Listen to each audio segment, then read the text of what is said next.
Большинство людей знают, что пирамиды строились как величественные гробницы для фараонов, призванные обеспечить им беспрепятственное путешествие в загробный мир. Например, Великая пирамида Гизы была построена для фараона Хуфу. Но большинство людей не знают, что вся эта тенденция строительства пирамид началась именно здесь, со ступенчатой пирамиды Джосера, около 4700 лет назад. Это массивное сооружение было построено для фараона Джосера, правителя из третьей династии Египта. Оно возвышается над землей на 6 ярусов на высоту около 60 метров. Сегодня мы думаем о ней как о феноменальном архитектурном проекте, но для древних египтян ступенчатая пирамида Джосера оказалась скорее масштабным экспериментом, попыткой отточить свое мастерство, прежде чем переходить к еще более амбициозным пирамидам. Достижение новых высот – это очень увлекательно, но настоящая загадка заключается в том, что происходит под землей. В подземном лабиринте этой пирамиды есть сеть туннелей длиной около 5,5 километров. Некоторые исследователи считают, что эти туннели могли быть частью сложной системы водоснабжения, которая может полностью изменить наше представление о строительстве пирамид. Поговорим об этом масштабном комплексе, расположенном в Саккаре.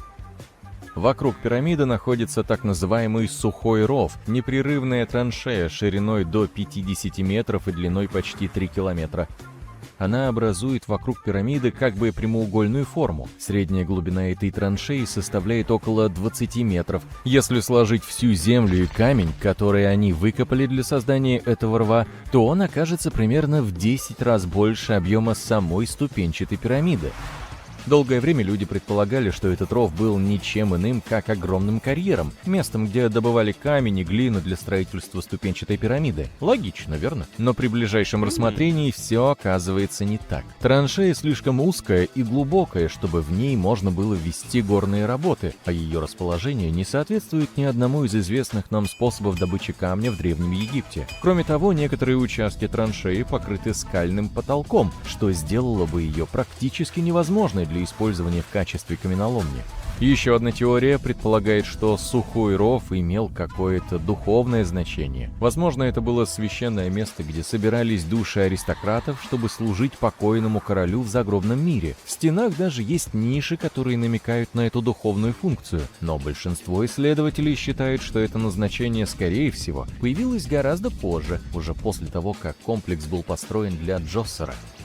Так для чего же на самом деле был построен ров? В 2020 году один исследователь выдвинул довольно интригующую идею. Возможно, этот ров был создан для сбора и отвода воды, особенно после сильных дождей. Это вполне логично, если принять во внимание местоположение. Ров находится в районе, который легко мог быть затоплен сточными водами с близлежащих равнин. Это также может объяснить, почему ров не использовался для новых захоронений до тех пор, пока климат не стал более сухим и менее склонным к наводнениям.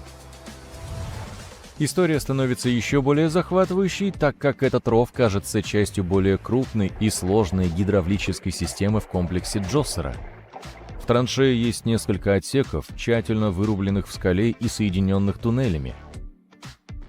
Вероятно, эти отсеки служили частью системы очистки воды, где вода перетекала из одного отсека в другой, становясь чище по мере продвижения.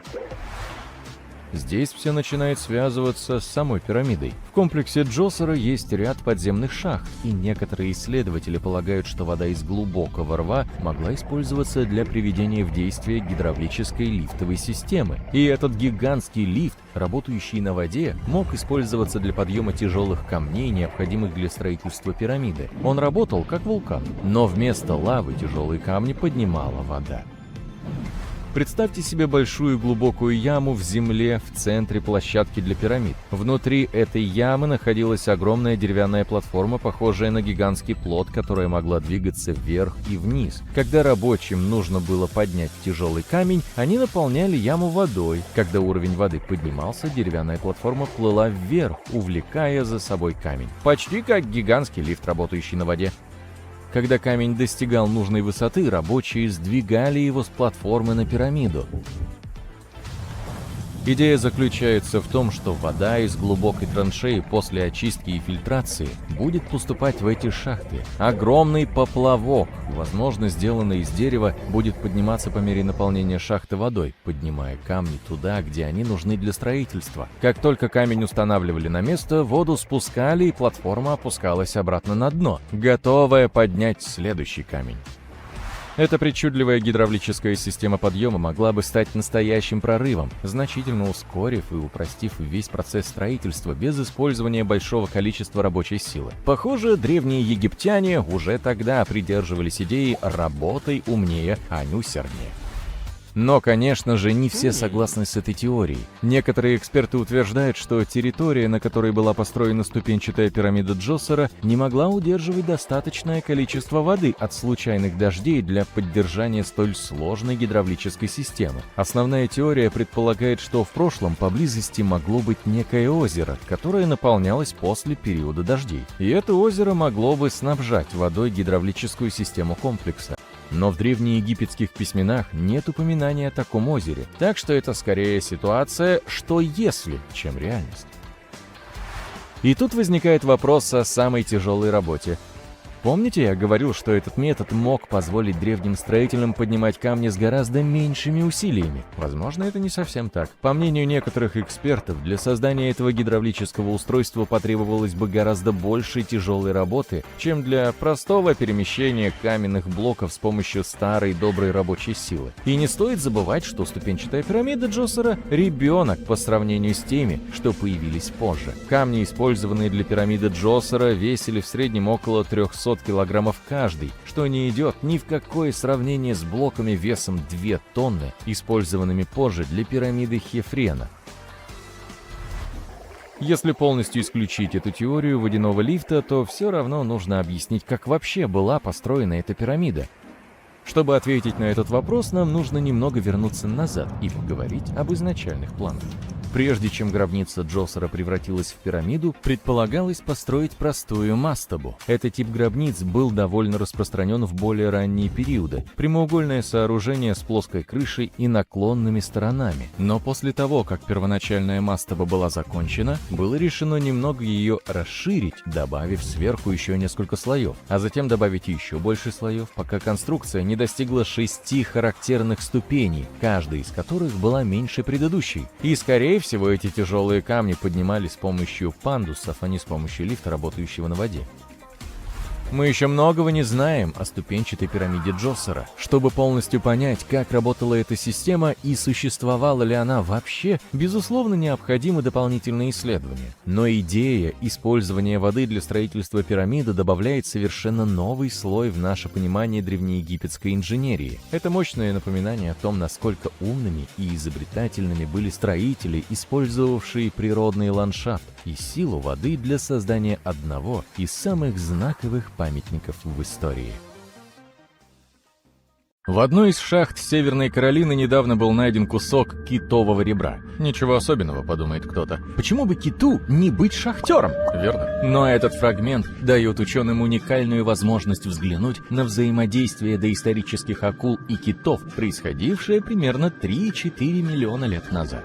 Дело в том, что ребро украшают 3 следа от зубов. Они означают, что кит когда-то был сильно укушен животным с супермощной челюстью. Судя по расстоянию между следами зубов, а оно достигает почти 6,5 сантиметров, этим животным мог быть мегалодон. Или же это может быть другой вид акул, обитавший в то время. Искривление челюсти акулы показывает, что животное было относительно небольшим, от 4 до 6 метров в длину. Что касается кита, то он, по-видимому, является предком синего или горбатого кита. Исследователи поражены, обычно не ожидаешь найти свидетельства взаимодействия и поведения животных, сохранившиеся в окаменелостях. Изучив образец, они пришли к выводу, что акула, должно быть, ушла с полным ртом, а кит выжил, потому что большая часть ископаемого фрагмента покрыта так называемой плетеной костью. Она быстро формируется в ответ на локальную инфекцию. Такая кость не отличается особой прочностью, и впоследствии организм перестраивает ее в компактную костную ткань. Но на это требуется довольно много времени. Наличие этой кости означает, что процесс заживления был неполным, и Кит скончался через 2-6 недель после злополучной встречи. С другой стороны, его гибель могла быть не связана с инфекцией и травмой. Лишь немногие окаменелости свидетельствуют о подобном взаимодействии между древними животными. Часто на окаменелостях можно найти следы укусов, указывающие на то, что животное скончалось, и его тушу обглодали падальщики. Но эта окаменелость – один из немногих примеров, которые не только демонстрируют рану, нанесенную другим животным, но и свидетельствуют о том, что добыча выжила. Все ископаемые находки интересны для палеонтологов. Да, им нужно чаще выходить на улицу, но некоторые могут показаться устрашающими для обычных людей. Например, посмотрите на это изображение рук, щупалец и головы восьмиугольной формы. Когда она впервые появилась в СМИ, интернет-пользователи утверждали, что это какой-то древний организм, прилетевший из космоса. Другие считали, что это фейк. Но на самом деле и фотография, и окаменелость настоящие. Эта окаменелость известна как смертельная пластина. Окаменелое изображение массового вымирания одного или нескольких видов. На самом деле окаменелость содержит более дюжины образцов морского организма, называемого криноидом. Несмотря на свой внешний вид, криноиды — это не растения, а морские животные. Этот конкретный вид обитал глубоко под водой на морском дне. Криноиды были родственниками морских звезд и морских ежей.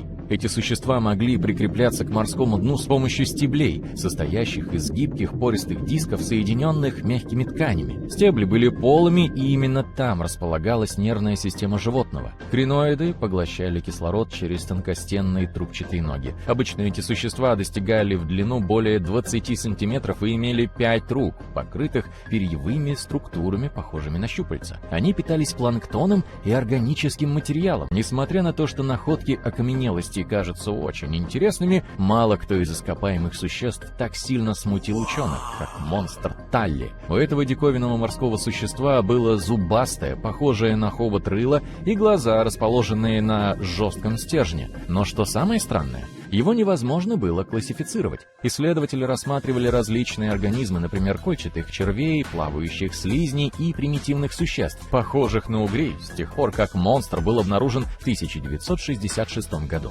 Недавно они даже попытались связать его с некоторыми видами бесчелюстных рыб с позвоночными структурами. Группа ученых из Японии использовала лазерные сканеры высокого разрешения, чтобы изучить анатомию окаменелостей монстра Талли в трехмерном изображении. Они пришли к выводу, что загадочное ископаемое может быть беспозвоночным, и все же истинная личность существа остается неустановленной. В 50-х годах прошлого века любитель ископаемых Фрэнсис Талли нашел призрачный отпечаток торпедообразного организма с огромным хвостовым плавником в ископаемых отложениях Мазун-Крик в Иллинойсе. Талли никогда не видел ничего похожего на торпедообразное существо. Он отнес свою находку в Чикагский музей естественной истории имени Филда. Работающие там палеонтологи тоже были озадачены. С тех пор ученые так и не смогли определить, какое место занимает это существо на филогенетическом семейном древе. В 1741 году исследователь и капитан по имени Витус Йонасен Беринг возглавил экспедицию, чтобы составить карту побережья Аляски. Корабль, на котором он плыл, потерпел кораблекрушение на месте, которое позже стало известно как остров Беринга. Половина экипажа выжила благодаря находке чрезвычайно крупной морской коровы. Питаясь мясом этих животных, моряки смогли построить из обломков небольшой корабль и вернуться домой. На обратном пути ученый, который находился среди них, все время документировал найденных животных и растения. Особенно интересной была морская корова, без которой экипаж не выжил бы. Эти животные достигали в длину более 8 метров и весили около 10 тонн. Все морские коровы относятся к отряду сирения, морским млекопитающим, более близким к слонам, чем к коровам. По описанию ученого, у них черная кожа, маленькая голова и короткие передние конечности. Эти морские коровы плавали на поверхности воды, пережевывая водоросли.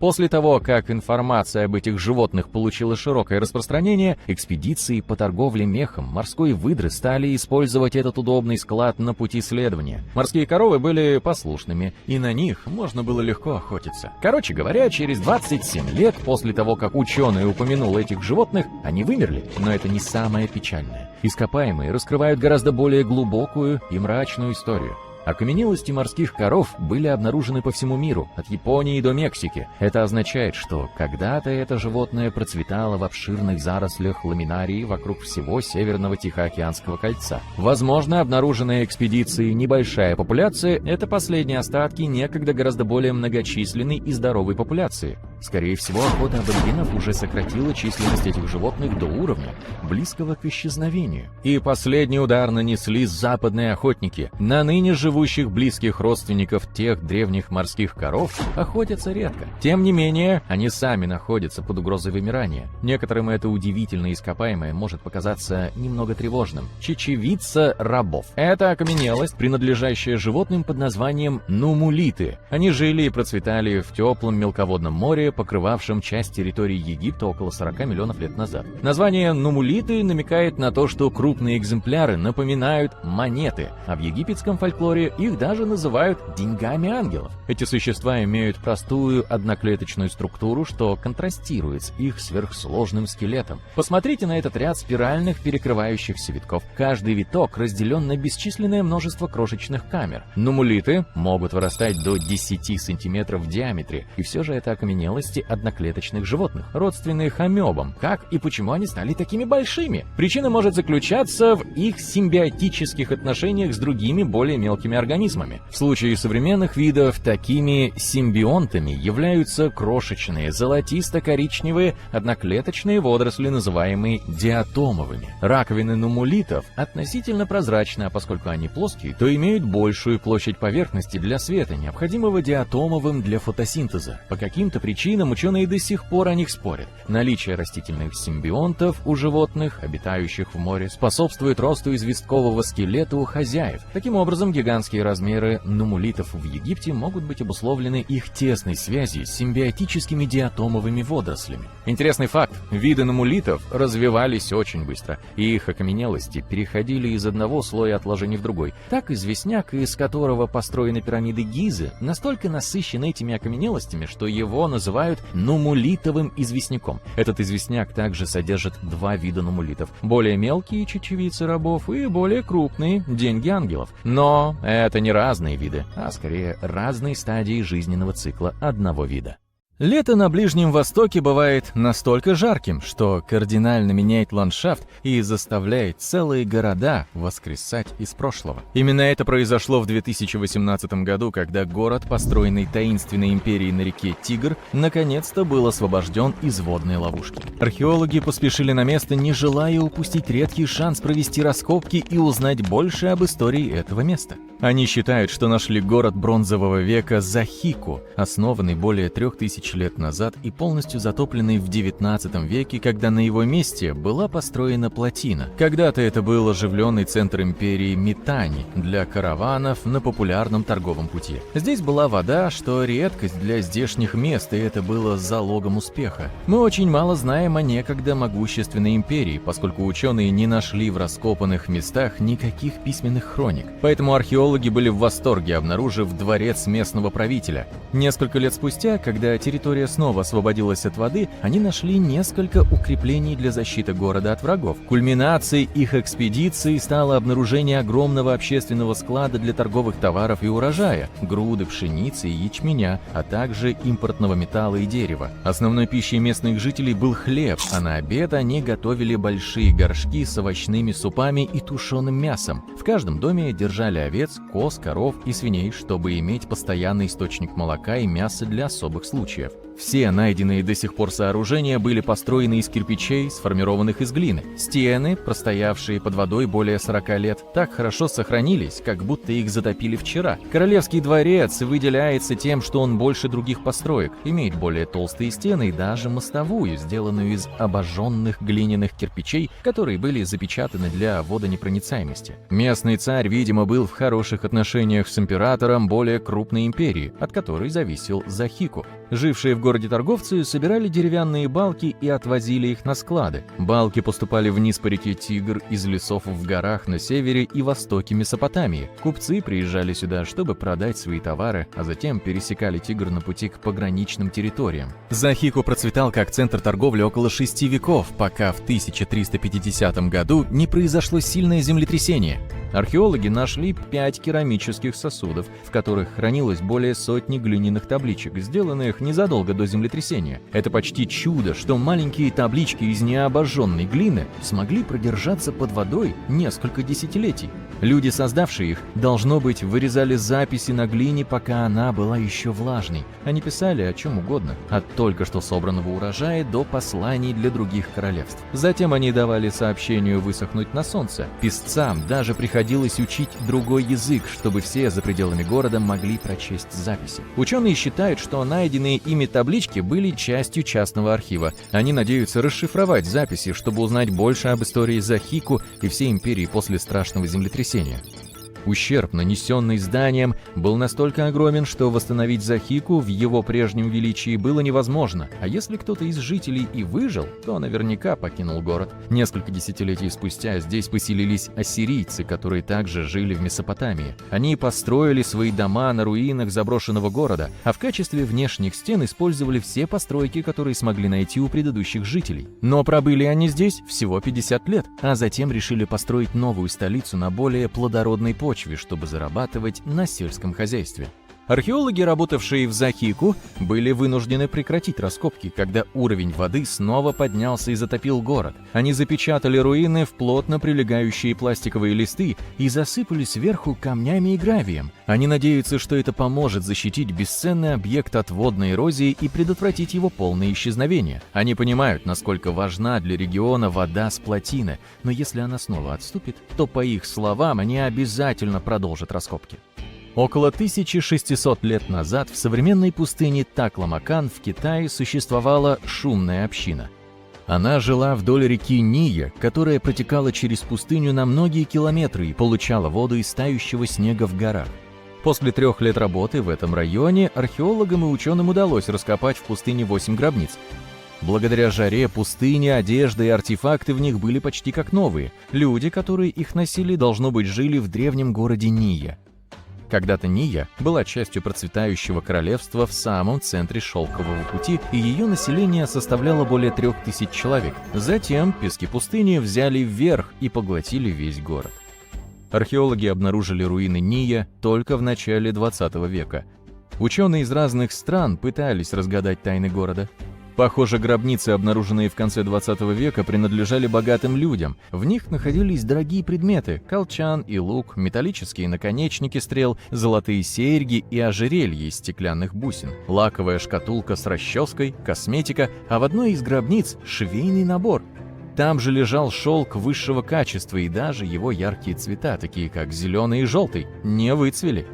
На ткани также были китайские иероглифы с цитатами из исторических книг, что помогло ученым определить период, в который она была изготовлена. Позднее археологи также обнаружили большое жилое место и расчистили 3 разрушенных здания. Вероятно, потребуется еще много лет, чтобы понять, почему город пал и что случилось с его жителями. Саудовские и французские археологи объединили усилия недалеко от Эр-Рияда, столицы Саудовской Аравии, и наткнулись на древнее поселение, возраст которого насчитывает 8000 лет. Ученые использовали современные технологии, такие как лазерное сканирование, дроны и аэрофотосъемку, чтобы обнаружить эту жемчужину эпохи неолита. Они нашли поселение в местной археологической зоне. Среди обнаруженных ими сокровищ – каменный храм, остатки алтаря и более 2000 могил. Все эти находки рассказывают нам о древних обычаях и ритуалах. Команда также обнаружила фундаменты 4 массивных зданий, угловые башни и открытые внутренние дворы, в которых находились подземные резервуары для хранения воды для сельскохозяйственных нужд. Также была обнаружена продуманная система орошения с каналами и цистернами, которая позволила городу процветать в одной из самых засушливых пустынь мира. Наскальные рисунки, высеченные на близлежащей горе, отображали повседневную жизнь местных жителей. Раскопки в этом районе ведутся уже более 40 лет, и ученые все еще продолжают находить новые артефакты, чтобы ответить на свои вопросы. Рыбаки наткнулись на дне Северного моря на древние кости, инструменты и артефакты, возраст которых составляет 9000 лет. Британские и голландские археологи и палеонтологи поспешили осмотреть находки, надеясь, что они могут быть свидетельством существования затопленного Догерленда. Их ждала удача. Нашлись даже идеальные отпечатки следов, оставленных жившими здесь людьми эпохи мезолита. 12 5000 лет назад, во время последнего крупного ледникового периода, британские острова вовсе не были островами. На территории, состоящей из множества холмов, болот и густых лесов, находилась земля, соединявшая их с европейским континентом. Это был Доггерленд, где жило и процветало доисторическое общество охотников-собирателей. Но затем уровень моря начал подниматься со скоростью 1-2 метра в столетие, поскольку ледники медленно, но верно таяли. Местным жителям пришлось переселиться на территории, которые сегодня принадлежат Англии и Нидерландам. Специалисты решили узнать больше об истории Доггерленда, используя данные нефтяных компаний, работающих в Северном море. На данный момент они создали цифровые модели того, как могла выглядеть территория площадью в 47 тысяч квадратных километров до того, как она исчезла под волнами. Для получения полной картины им еще предстоит проанализировать образцы древних насекомых и растений, а также ДНК животных. Вы заблудились в глубине джунглей на полуострове Юкатан в Мексике. Вокруг вас странные звуки, и что еще хуже, солнце садится. Скоро вы останетесь одни посреди незнакомого тропического леса. Кажется, это была довольно плохая идея — отправиться на поиски Эльдорадо в одиночку, не так ли? Вы продолжаете идти настолько быстро, насколько можете, когда вдруг... Подождите, что это вы видите? Похоже на большие каменные лестницы. Это, безусловно, выглядит неестественно, поэтому вы делаете снимок. Возможно, вы не нашли золото, но явно обнаружили что-то значимое. Поздравляем! Вы нашли Акамтун, давно потерянный город майя. Он спрятан в глубине джунглей в 60 километрах, и его название буквально переводится как «каменная колонна». Вероятно, в то время камень был в цене, поэтому майя использовали его в большом количестве для строительства своих пирамид, домов и даже площадок для игры в мяч. Если вы когда-нибудь думали, что игры с мячом придумали европейцы, подумайте дважды. Майя любили играть в игры с мячом для развлечения. Акамтун – часть целого ряда других давно забытых городов майя, которые в наши дни обнаруживаются с помощью новых технологий. О других мы еще поговорим в ближайшее время. Пожалуй, самым большим сюрпризом этого города является то, что он был окружен болотами, поэтому был построен на возвышенности. Город был монументальным и занимал площадь более 50 гектаров. Это как 90 футбольных полей, расположенных рядом друг с другом. Ученые нашли доказательства того, что в Акамтуне были пирамиды высотой до 15 метров, и что он, скорее всего, был важным социальным центром в период с 250 по 1000 год нашей эры. Это, несомненно, меняет дело. Но потерянные города майя начали раскапывать еще в 19 веке. Современные технологии, такие как лидар, помогают археологам видеть сквозь густой полог лесов. Это означает, что людям не нужно рисковать заблудиться в тропических джунглях, как это было в начале этого видео. Лидар работает как своего рода рентген. Он испускает лазерные лучи, которые могут обнаружить любые признаки руин или древних сооружений. По словам космического археолога Сары Паркак, спутниковые снимки сыграли ключевую роль в обнаружении древних городов в Южной Америке, Египте и других местах. Сама Сара проводит большую часть дня, изучая снимки в поисках любых признаков того, где когда-то давно могли находиться города. Она говорит, что чаще всего руины оказываются закрыты растительностью, почвой или песком, что делает их поиск очень сложным. Но благодаря этим удивительным инструментам ученые также сделали грандиозное открытие. Обнаружили древние дороги, протянувшиеся по всей территории майя. Только посмотрите на них. Подобные руины можно ожидать увидеть в таких местах, как Португалия, Англия или США. Я говорю о дорогах шириной 40 метров, выкрашенных в белый цвет, чтобы путешественники могли продолжать свой путь в ночное время. Недавно ученые раскопали сеть таких дорог протяженностью в 180 километров и считают, что они появились еще до первых зарегистрированных дорог майя, известных нам до сих пор. Эти дороги, которые иногда проходили через болотистую местность и даже были приподняты, называют первыми в мире супермагистралями. Хотя нет никакого реестра транспортных средств на животной тяге. Считается, что майя использовали их для путешествий по сети, состоящей из 964 возможных поселений. Они были построены как огромная паутина, и согласно данным археологов, такое устройство дорог служило связующим звеном в большой системе экономических и социальных взаимоотношений взаимодействии между городами майя. Это полностью опровергает традиционную идею о том, что доклассический период майя, датируемый 2000 лет до нашей эры, состоял из небольших племенных поселений. Представьте себе человеческие ресурсы и инженерные способности, которые потребуются, чтобы построить нечто подобное этим дорогам. Ученые считают, что эти дороги строились практически так же, как майя строили свои пирамиды, с использованием смеси грязи и строительного камня. И с применением нескольких слоев известняка, чтобы сделать их белыми. Здорово, правда?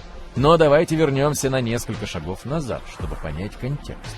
Майя были одной из крупнейших цивилизаций до Колумбовой эпохи, живших на территории Америки. До сих пор эксперты считали, что на пике своего развития цивилизация майя состояла из более чем 40 городов с населением в миллионы человек.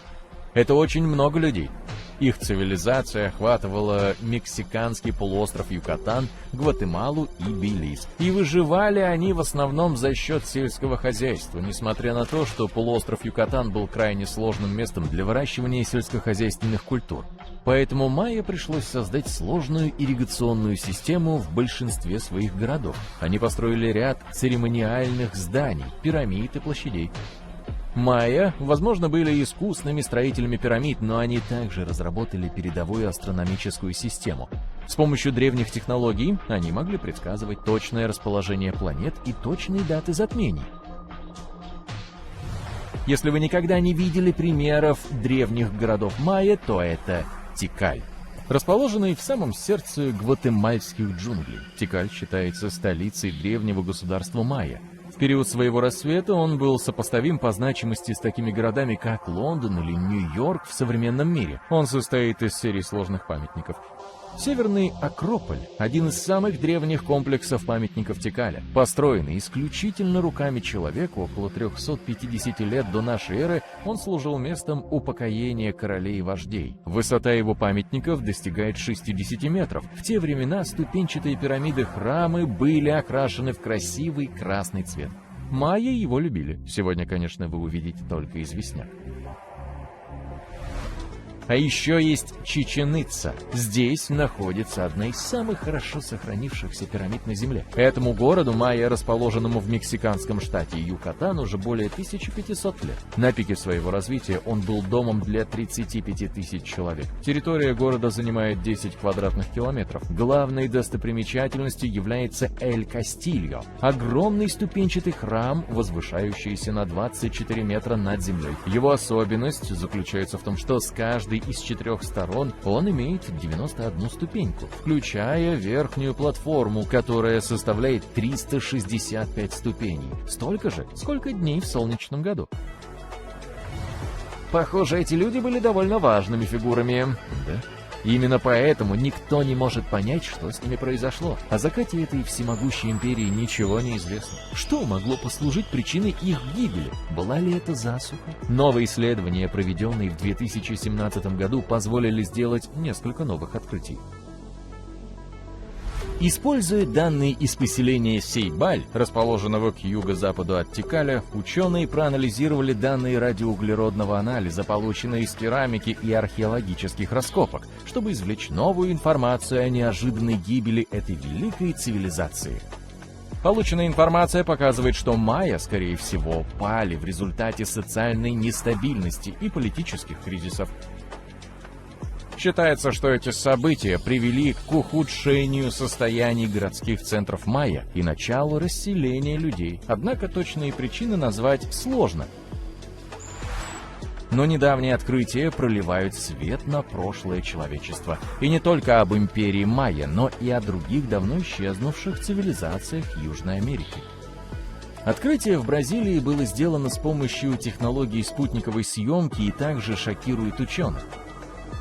Некоторые снимки, сделанные вблизи реки Шингу, также расположенной в Амазонии, свидетельствуют о том, что города с миллионным населением могли существовать в джунглях задолго до появления нашей современной цивилизации. Если вас это не шокирует, то что тогда?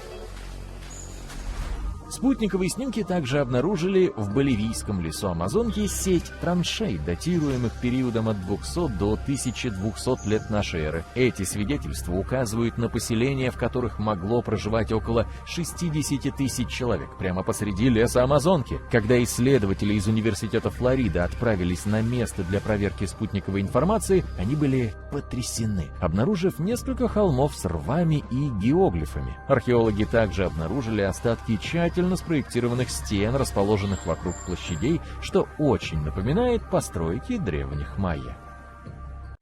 Под водами озера Охрид в Албании эксперты обнаружили древнейшую из когда-либо обнаруженных в Европе озерных деревень. Само озеро тоже древнее. Считается, что это одно из самых древних озер в мире.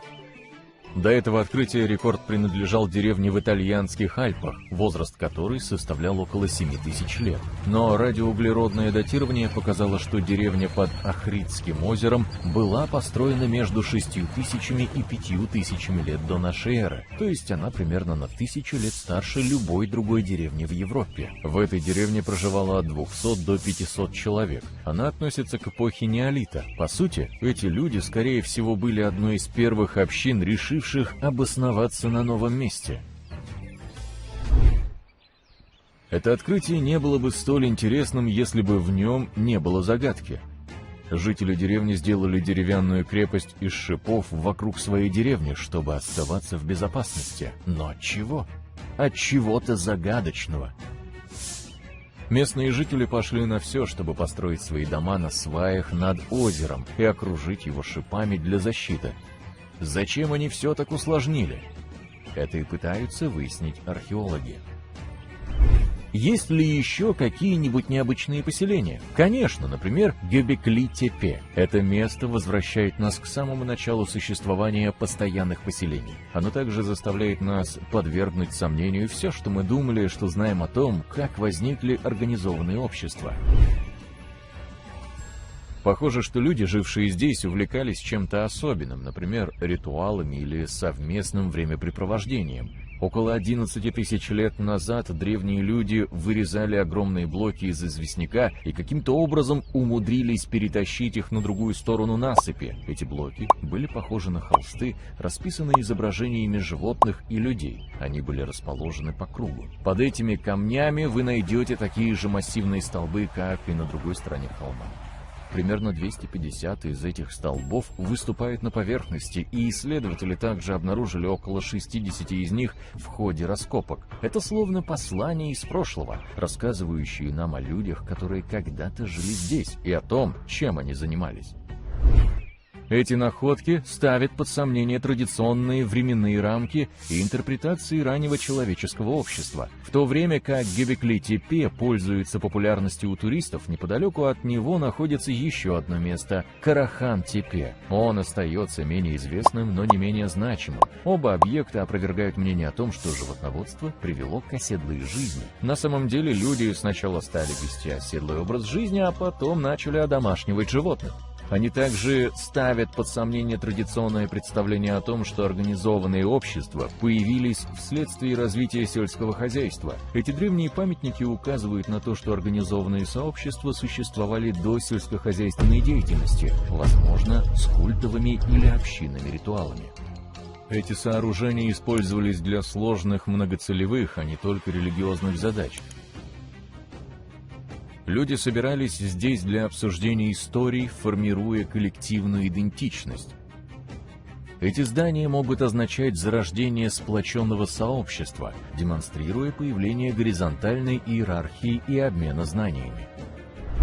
Давайте переместимся на другую сторону земного шара. Таинственные пирамиды Мексики, которым 1500 лет достойны упоминания. Эти пирамиды простояли все эти столетия благодаря секретному ингредиенту из кактуса колючей груши.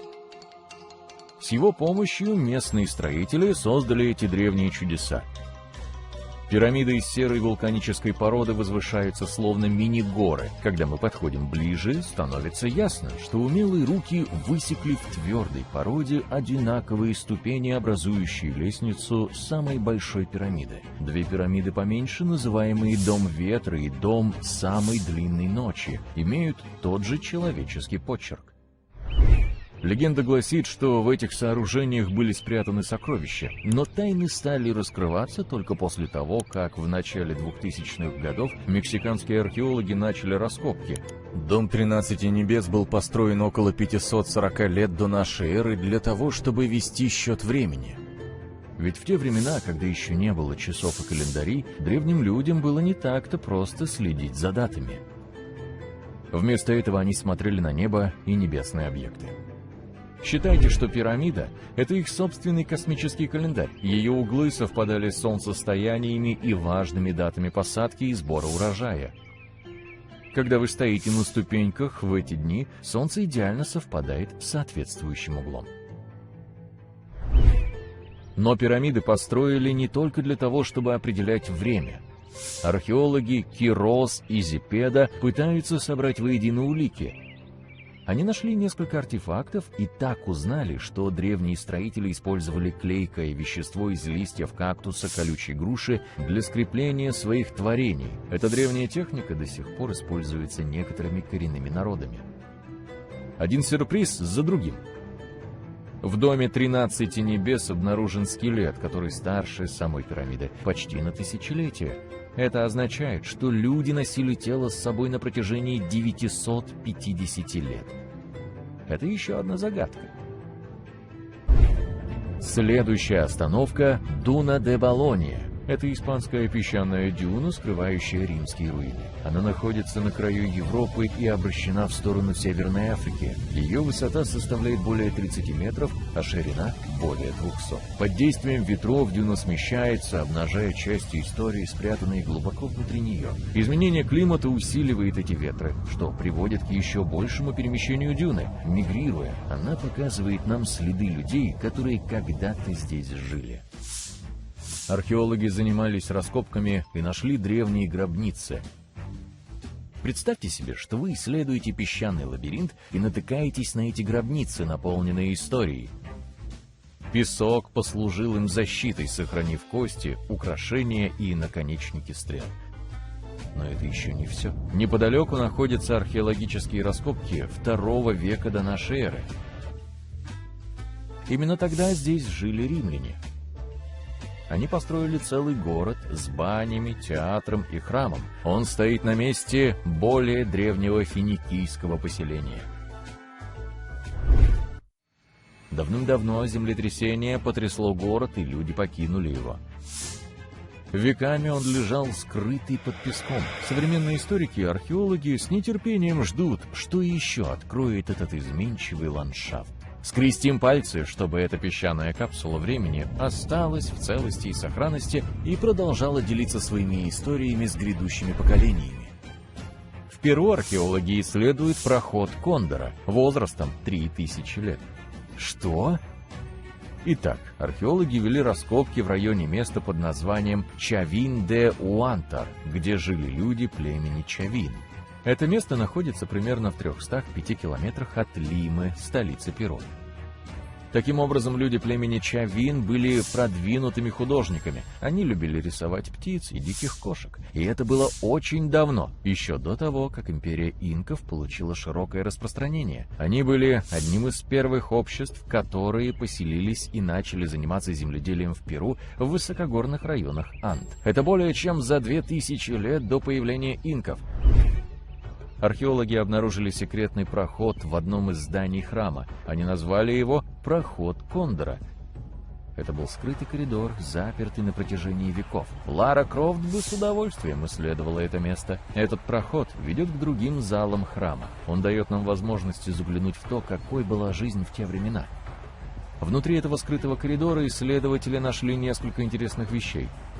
Например, большой кусок керамики весом с большой мешок картошки, украшенный рисунком головы и крыльев кондора. Кондор, кстати, является символом власти у древних андцев. Археологи также нашли несколько гончарных изделий. Все эти вещи были обнаружены в мае 2022 года, когда вход в потайной ход был наконец открыт. Довольно недавно.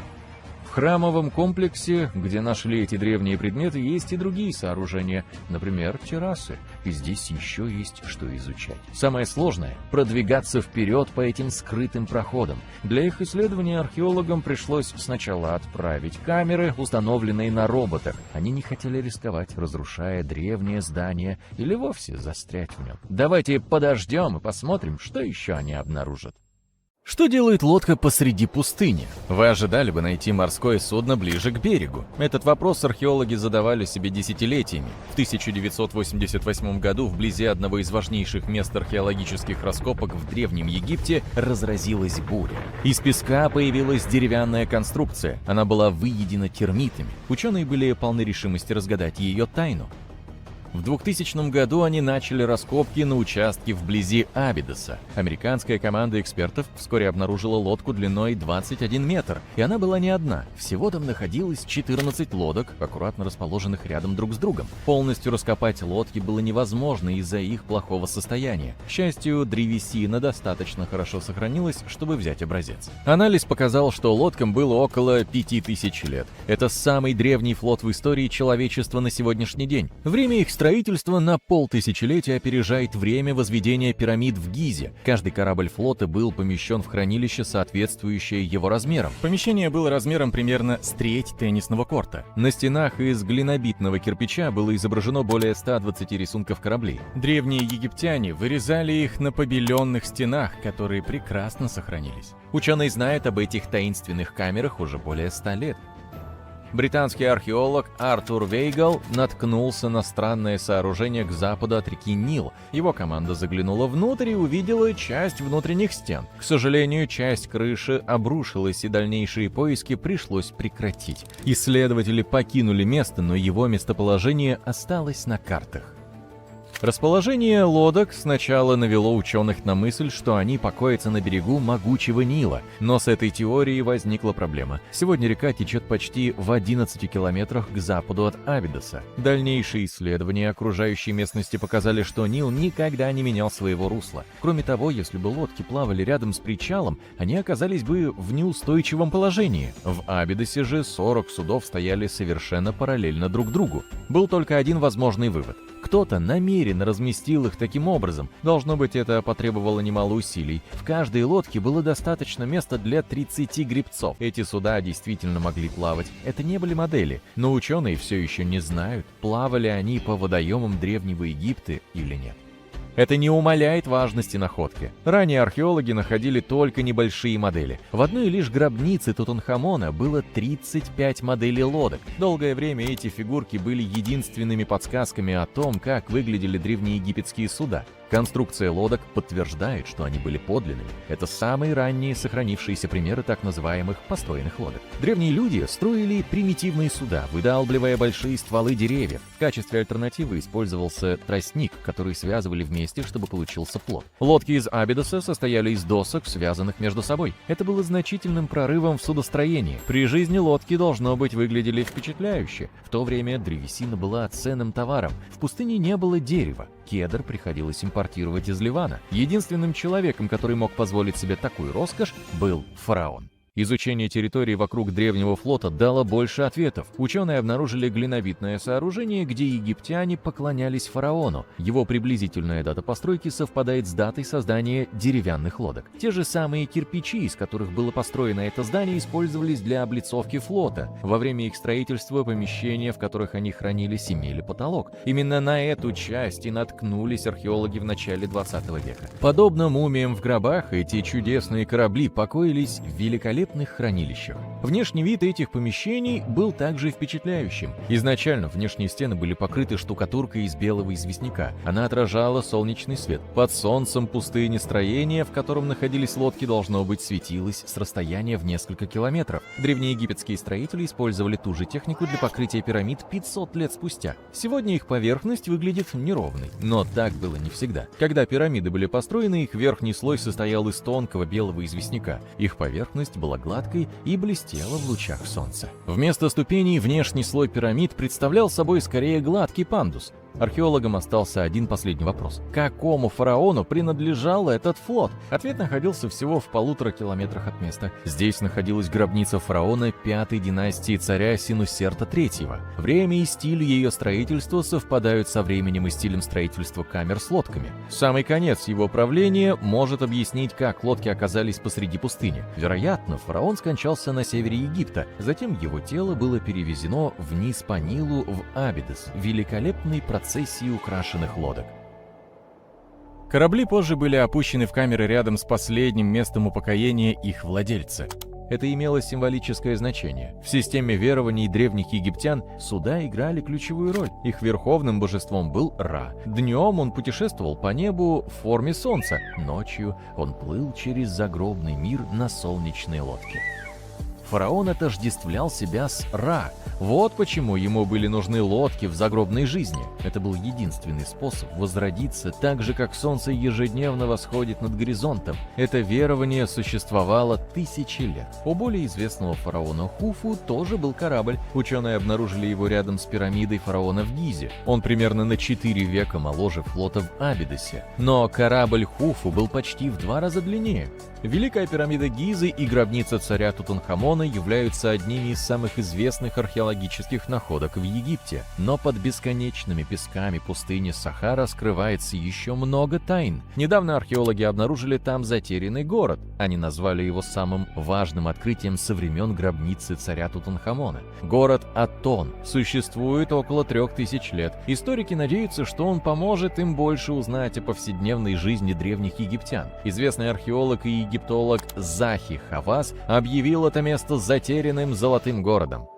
Атон находится примерно в 500 километрах к югу от столицы Египта Каира. Он расположен недалеко от знаменитой долины царей. Сначала археологи обнаружили участки стены из глинобитного кирпича, которые расходились во все стороны. Они обнаружили целые комнаты с орудиями повседневной жизни внутри. Исследовательская группа раскопала пекарню, жилой квартал и административный район. Все они относятся к тому времени, когда египетская цивилизация была самой богатой за всю свою историю. Египтяне также первыми начали создавать предметы из железа. В 1911 году ученые обнаружили набор железных бус возле деревни в Нижнем Египте. Это старейшие известные железные артефакты. Это открытие буквально внеземного происхождения. Древние люди изготовили их, придавая форму куску метеорита. 9 бусин когда-то были частью изысканного ожерелья. Сейчас они почернели и поржавели, что совершенно нормально для украшения, которому более 5000 лет. Они состоят из железо-никелевого сплава. Исследователи были поражены мастерством древних ювелиров, обрабатывавших бусины. Их мастерство впечатляет еще больше, если вспомнить, что они не знали о звездном происхождении материала. Великая пирамида Гизы также имеет замечательную особенность. Международная исследовательская группа изучала электромагнитный отклик сооружения на радиоволны. Они обнаружили, что пирамида обладает способностью концентрировать внутри себя электромагнитную энергию. Это происходит как внутри ее камер, так и под основанием пирамиды. В нем содержится подземная незавершенная камера. Кажется, что электромагнитный отклик связан со свойствами известняка, основного строительного материала Великой пирамиды. Результаты исследования могут иметь практическое применение. Благодаря этой удивительной находке можно улучшить работу солнечных батарей и нанодатчиков. В ноябре 1922 года мальчик, гуляя в пустынных горах Египта, обнаружил древние ступени, высеченные в скале. Эта находка стала одним из крупнейших и наиболее значимых археологических открытий в мире. Ступени были частью нетронутой гробницы Тутанхамона. Археологи нашли около 5000 древних предметов, включая украшения, ткани, расписные вазы и погребальные маски. Вы наверняка видели одну из них. Она вошла в число самых узнаваемых атрибутов Древнего Египта. С тех пор прошло более 100 лет. И вот, наконец, человечество приблизилось к еще одному масштабному открытию – гробнице Клеопатры.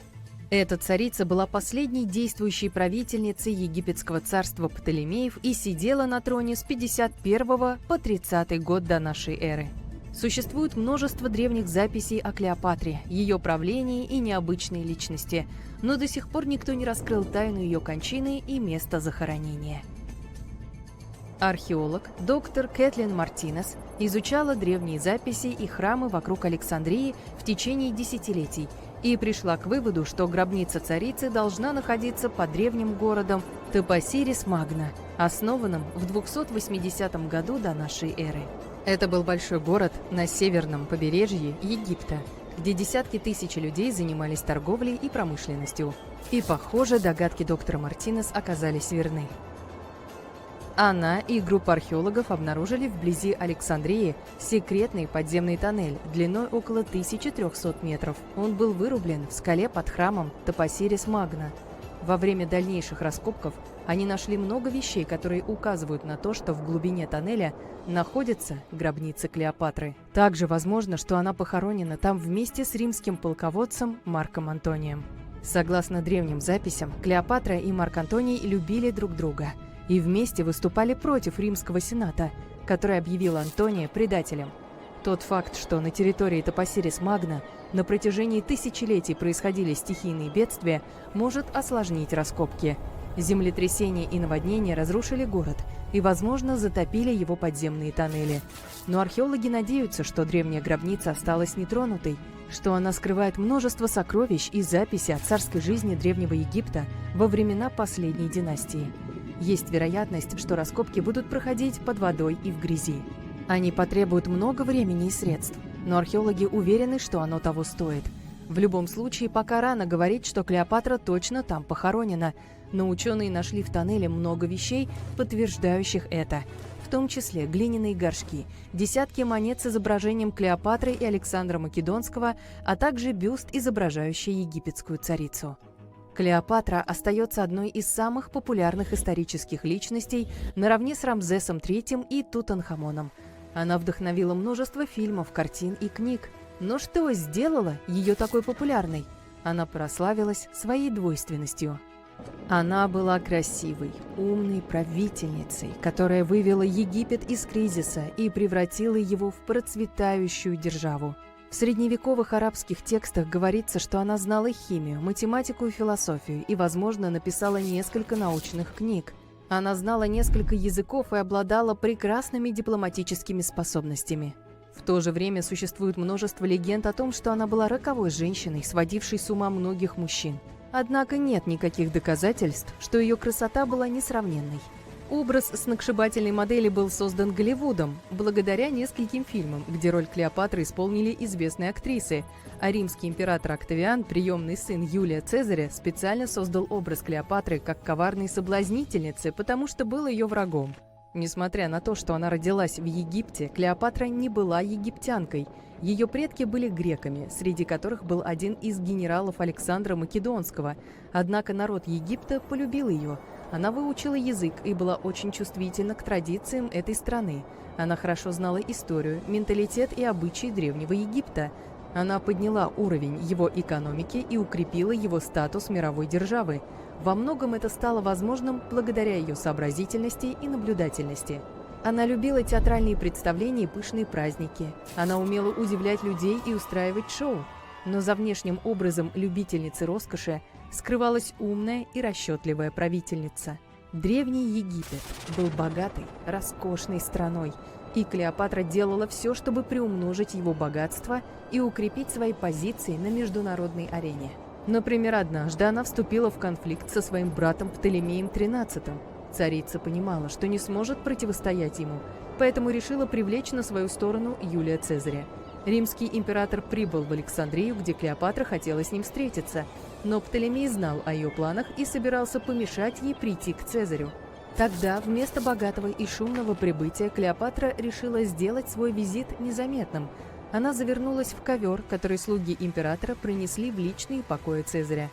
Клеопатра вышла из ковра и поразила римского императора своей красотой и решительностью. В результате они полюбили друг друга и стали близкими союзниками. Через некоторое время она произвела впечатление на другого влиятельного римлянина в дипломатических целях. Она прибыла на встречу с Марком Антонием на золотой барже с пурпурными парусами и серебряными веслами. Клеопатра была в образе Афродиты и сидела под великолепным балдахином. Ее слуги, одетые как купидоны, обмахивали ее веером и жгли благовония. Клеопатра устроила шоу не просто так.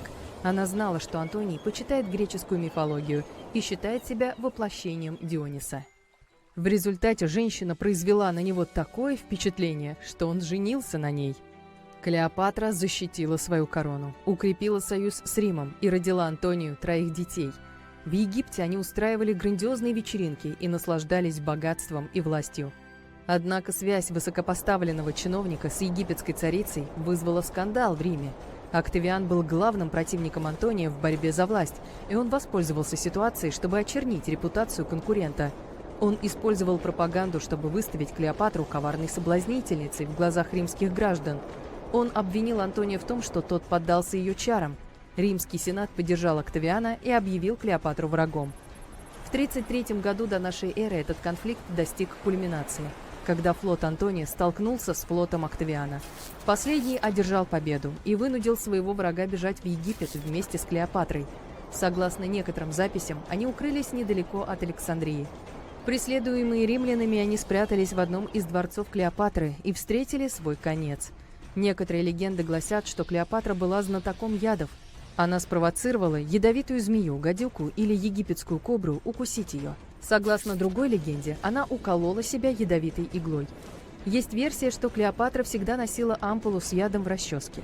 И когда ее загнали в угол, она смочила иглу этим ядом и укололась. Однако пока это лишь легенды, ученые все еще пытаются докопаться до истины. Возможно, когда они доберутся до гробницы Клеопатры, мир получит больше ответов о ее трагической судьбе. Она считается последней правительницей Египта. После ее кончины Октавиан разграбил ее дворцы и храмы и вернулся в Рим, где стал главным императором. Он успешно управлял страной и расширил ее границы. Его правление закончилось, когда ему исполнилось 75 лет. Мировая история могла бы выглядеть иначе, если бы Клеопатра и Марк Антоний не проиграли тот бой. Кстати, знаете ли вы, что между правлением Клеопатры и полетом Нила Армстронга на Луну прошло меньше времени, чем между правлением египетской царицей и строительством Великой пирамиды Гизы? Армстронг ступил на спутник Земли в 1969 году, через 2308 лет после рождения Клеопатры, а строительство пирамиды состоялось в 2560 году до нашей эры. Представьте, насколько длинна история Древнего Египта. Клеопатра по времени ближе к нам, чем к пирамидам. Это произошло в 1708 году. 8 июня испанский галеон «Сан-Хосе» возвращался домой в Испанию из Карибского бассейна. Всего в составе армады было 17 кораблей. Капитан «Сан-Хосе» знал, что их ждут неприятности, поскольку в этом районе находились английские корабли. Он знал, что они будут охотиться за сокровищами, погруженными на корабли. Цена сокровищ из Нового Света была настолько астрономической, что могла перевернуть ход исторических событий в Европе. Для обеспечения безопасности испанский галеон должен был достичь Картахены де Индиас, и именно там сейчас находится Колумбия. Но, к сожалению, Сан-Хосе было предназначено другое. Появились 4 английских корабля. Галеон не мог просто убежать от них. Не оставалось ничего другого, как вступить с ними в бой. И тут начался хаос. Красные флаги, свидетельствующие о начале сражения, стрельба из пушек, запах пороха. Никто точно не знает, чем все это закончилось. С наступлением сумерек трудно было отчетливо видеть происходящее. Единственное, что осталось в истории, это затонувший Сан-Хосе. Затем наступила тишина. Неудивительно, что Сан-Хосе, будучи флагманом, был самым стратегически важным галеоном. На его борту находилось безумное количество драгоценных металлов, золота и серебра, жемчуга и драгоценных камней, таких как изумруды. Все это должно было остаться на дне океана на ближайшие 3 столетия. Но как получилось, что об этом корабле так много известно? Во-первых, финансовые оценки, сделанные учеными, повергли людей в шок. По имеющимся данным, на борту корабля находилось от 7 до 12 миллионов песо. Переведем это на сегодняшние деньги. Да, может быть, это и не то богатство, которым обладает Илон Маск, но это около 10 миллиардов долларов. На эти деньги можно купить несколько частных самолетов, целый парк Lamborghinis и шикарный особняк. И у вас еще останется много денег. Вы можете подумать, что все это заржавело так же, как и сокровища Титаника. Но когда речь идет о золоте, все происходит иначе. На «Титанике» не было золота, по крайней мере, его было не так много. Драгоценности, которые находились на «Титанике», были личными вещами, а самое замечательное в золоте то, что оно никогда не вступает в реакцию с кислородом. Это означает, что настоящее золото не ржавеет и не тускнеет, так что если ваше золотое ожерелье немного потемнело, это признак того, что это не чистое золото, а сплав, что, кстати, тоже здорово, поскольку его можно легко почистить. Возвращаясь к потерянным сокровищам Сан-Хосе, следует отметить, что золотые монеты даже спустя более 300 лет должны были выглядеть так же, как и в день их чеканки. Теперь вернемся к месту, где предположительно затонул корабль.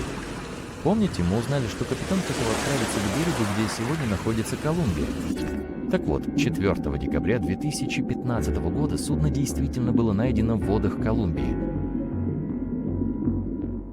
Как и о многих других важных событиях сегодняшнего дня, мир узнал об этом из твита. Его отправил тогдашний президент Колумбии Хуан Мануэль Сантос. Люди искали Сан-Хосе десятилетиями, и когда он наконец был найден, его популярность только возросла, а мифов о нем стало появляться еще больше.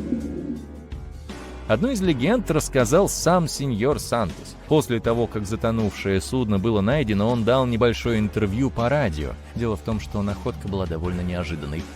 Многие люди потратили много времени и сил на поиски этого затонувшего судна, а кто-то даже потерял надежду найти его. Хуан Мануэль Сантос рассказал историю о том, как было обнаружено затонувшее судно. На одном из официальных мероприятий за пределами Колумбии к нему подошел мужчина.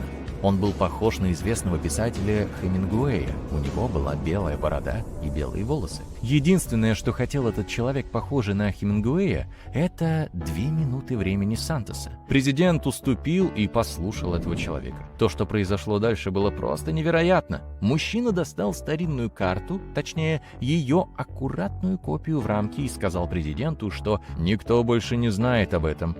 Мужчина указал на одно место. Он сказал, что это то самое место, где находится клад, и что этого места нет ни на одной другой карте.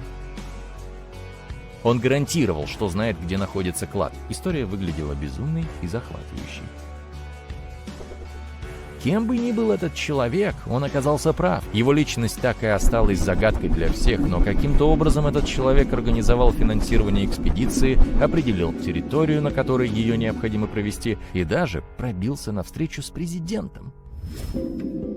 Конечно, Сан-Хосе набит золотом, и тот, кто его найдет, разбогатеет до конца жизни, но давайте посмотрим правде в глаза.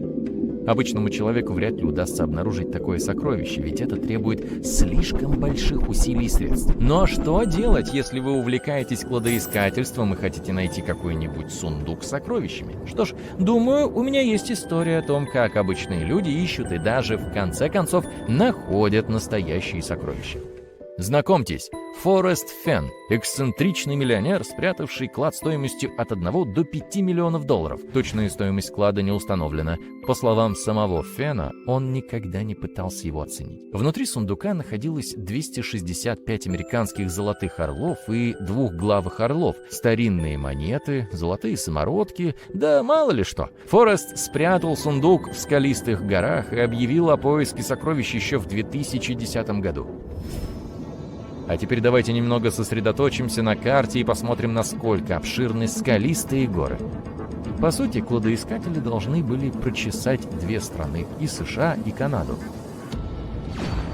Сначала это была небольшая охота за сокровищами, о которой знали всего несколько человек. Но спустя некоторое время соревнование переросло в настоящий конкурс, и десятки тысяч людей отправились на поиски сокровищ. Есть исследования, согласно которым за 10 лет около 350 тысяч человек попытались счастье в поисках таинственного сундука. Для объявления о начале охоты Форест Фен использовал стихотворение, состоящее из 24 строк. В стихотворении содержались подсказки, которые большинство кладоискателей так и не смогли разгадать. Сундук был так хорошо спрятан, что потребовалось 10 лет, чтобы его найти.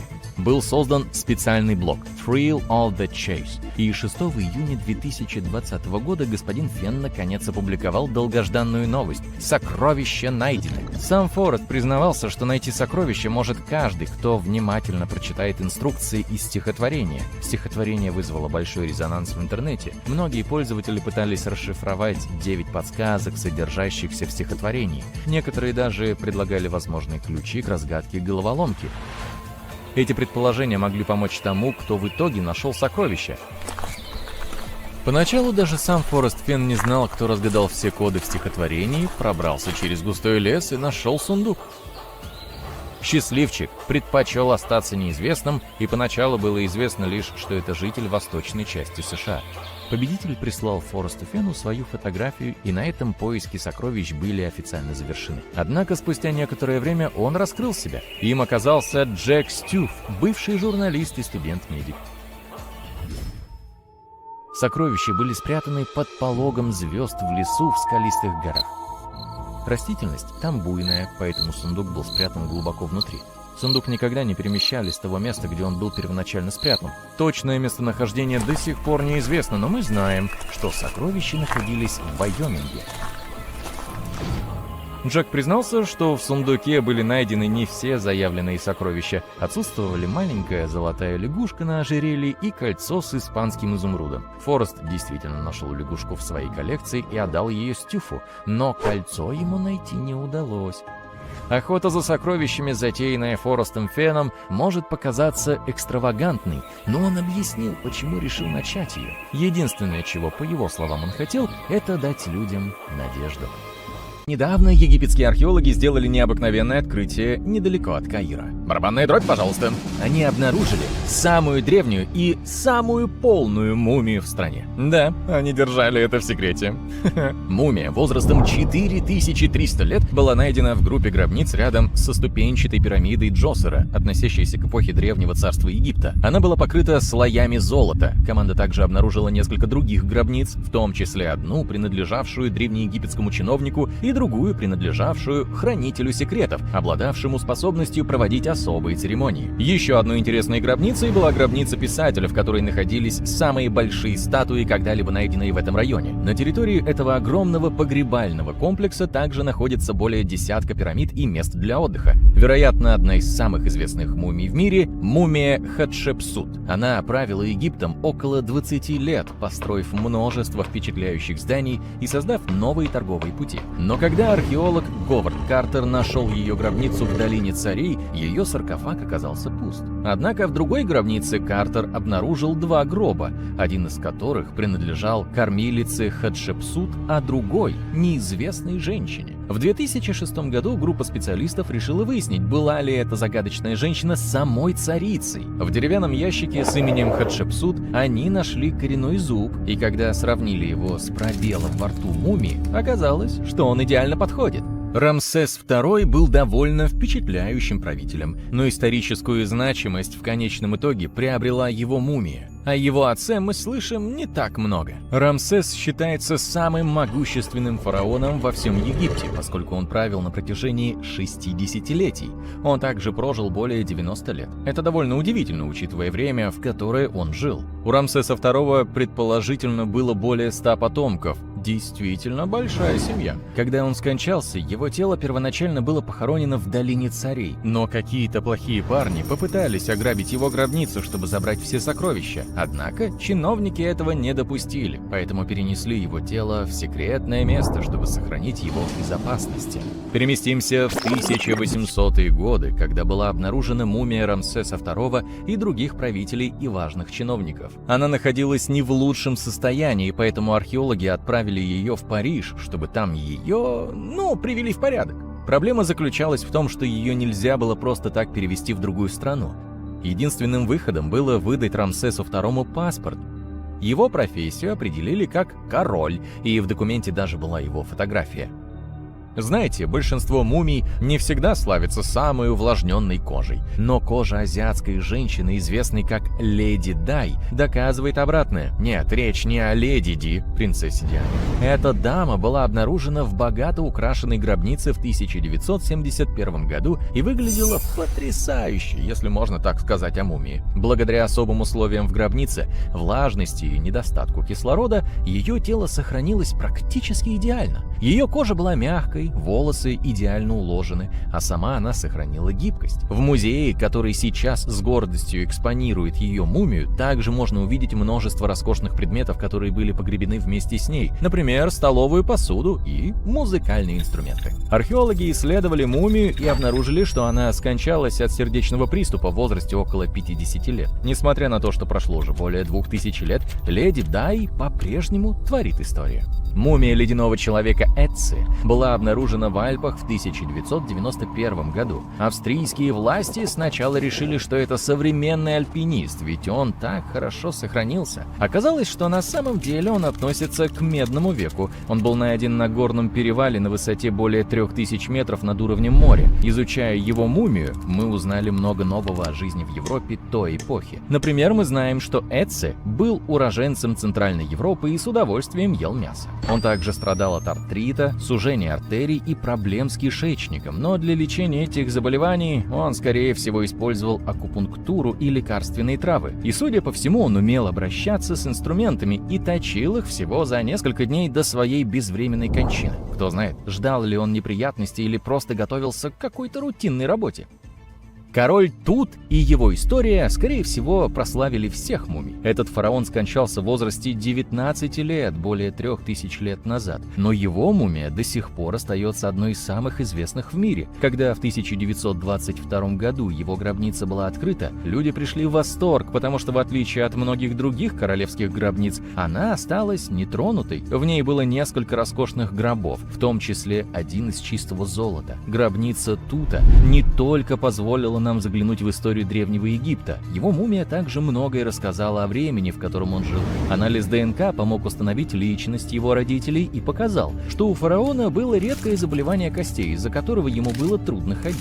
Мумия Джинджер, скорее всего, одна из самых крутых мумий, о которых вы когда-либо слышали. Он словно путешественник во времени, живший 5000 лет назад, который до сих пор отлично выглядит благодаря своим золотистым волосам и идеально сохранившимся ногтям. Джинджер был обнаружен в Египте и считается самым ранним из известных мумифицированных тел. Еще до того, как люди узнали о мумификации, они помещали тела в неглубокие могилы в горячий сухой песок. А поскольку песок впитал всю воду, бактерии не могли размножаться, и тело сохранилось естественным образом. Сейчас ученые не уверены, было ли сохранение тела Джинджера намеренным или нет, поскольку он был похоронен вместе с несколькими глиняными сосудами. Вполне вероятно, что тот, кто его похоронил, знал методы консервации. Если вы хотите встретиться с Джинджером лично, то в настоящее время он отдыхает в Британском музее. Один голландский коллекционер купил статую из Азии и в итоге обнаружил странную находку. Внутри статуи была спрятана мумия. К сожалению, тело было слишком хрупким, чтобы его перемещать, поэтому пришлось оставить его на месте. Самое интересное, что этой мумии более 1000 лет, и она была выставлена на всеобщее обозрение в течение 200 лет, прежде чем ее поместили в статую. Когда ученые провели компьютерную томографию, они обнаружили, что мумия была заполнена бумажными обрывками, покрытыми письменами. Эксперты полагают, что этот человек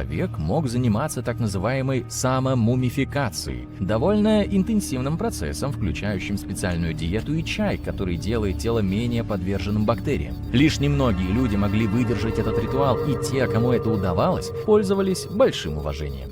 Ни одна египетская царица не вызывала столько вопросов у ученых и историков, как потрясающая Нефертити. Судя по ее статуям, она была известна своей стройной шеей, широкими глазами и высокими скулами. Ее имя переводится как «красавица пришла». Что ж, имя вполне соответствует владелице. Даже не будучи фараоном, Нефертити все же сумела произвести неизгладимое впечатление. Письменные источники свидетельствуют о том, что, будучи женой и царицей, она была очень влиятельной. Благодаря своей власти она вызывала восхищение, но за свою жизнь успела нажить немало врагов. Она также была родственницей царя Тута, но не кровной. Скорее, она была его мачехой. До сих пор местные жители так и не смогли определить, чья это мумия, но это может скоро измениться. Местный египтолог, занимавшийся раскопками гробниц в долине царей, обнаружил 2 мумии, которые, по его мнению, могут принадлежать Нефертити и ее дочери. По мнению специалистов, вскоре мы можем получить окончательный ответ. И если одна из мумий окажется Нефертити, нас ждет настоящий праздник. Анализ ДНК и компьютерная томография мумии могут дать нам самое полное и точное изображение царицы, которое мы когда-либо видели. Представьте, мы вот-вот доберемся до того, что скрывается под современным Египтом. Нефертити правила во времена его рассвета, но, к сожалению, скончалась в период социальных потрясений, в результате чего место ее захоронения было утеряно.